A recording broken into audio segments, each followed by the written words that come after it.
was. How's it felt pulling the shirt on again today? Felt great actually, and I was just sitting in the changing rooms where I used to sit, and not much has changed in there, and pulling the jersey on, it felt great. You know, we had a good little training session there, and can't wait for tomorrow when I got the phone call off Gary Hetherington explaining, you know, what the game was all about, and I could potentially play in it. Very, very excited to finish my career where I started it. You know, I think that's going to be quite fitting and something I'm going to be very proud of. Were you surprised to get the call? Had you already thrown your boots away by that time? Well, no, I knew before the season with Salford had finished, so you know, I kept the boots there. I didn't give them away.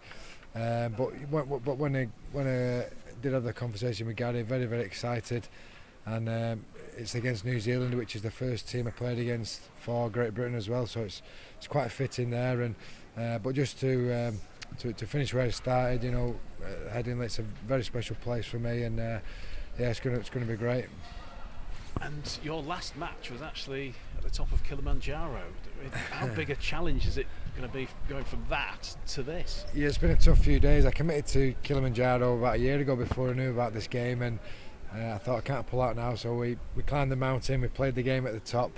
There was no records broken in the game. It wasn't particularly competitive, but it was really tough doing the mountain, and I got back yesterday afternoon, so my legs are still a bit stiff from the climb, but I'll have a massage on them and get them in good shape for tomorrow. So yeah, it was tough, but it was a great sense of achievement doing the mountain, and you know, great memories that'll stay with me for life.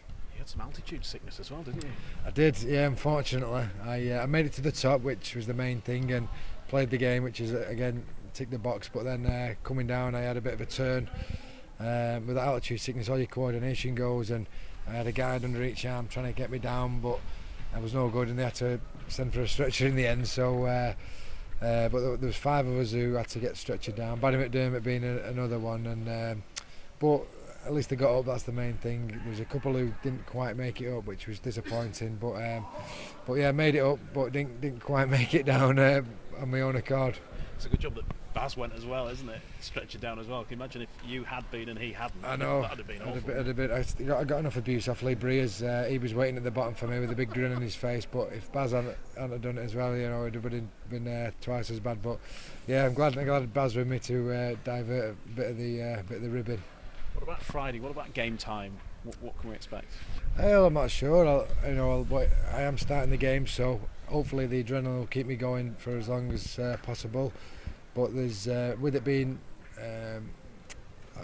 you don't like to say friendly in rugby league, but it's you know, it's not a competition game. There is you are allowed a few more subs, and so I think there's about six forwards on the bench. So obviously we'll get spelled at some point, but I'm hoping to play as much as I can. I just have to see if the legs will allow me to do that. I always remember Keith Senior when he retired internationally. He said one of his biggest regrets was he never got to square up again with Steve Matai. You've not got any long-standing grievances? No, bit long in the tooth for that now. But yeah, I'll just try and be a peaceful player tomorrow. But no, there's no one in the game who you know, what happens on the field stays on the field, and I've got no grudges to hold with anyone really. So no. You'll taste the atmosphere here again, something you've not really seen as a home player since 2000, wasn't it? 15 years ago. It's a special place to be, isn't it? Certainly is. I used to get on fantastically well with the Leeds faithful, and you know, to start my career here, you know, I had 6 years here. Used to get on great with all the fans, and there's been a few boos along the way since coming back and representing other teams against Leeds, but hopefully they'll give me a good reception, and you know, that's the one thing I do miss about playing for Leeds is the atmosphere at Headingley, which it generates on a Friday night. There's no place like it in rugby league. And after such a successful career, this will be your final game. What are you going to miss? I'm going to miss everything about the game really. I mean, some players don't particularly like the training. I love the training, the physical side, the competition.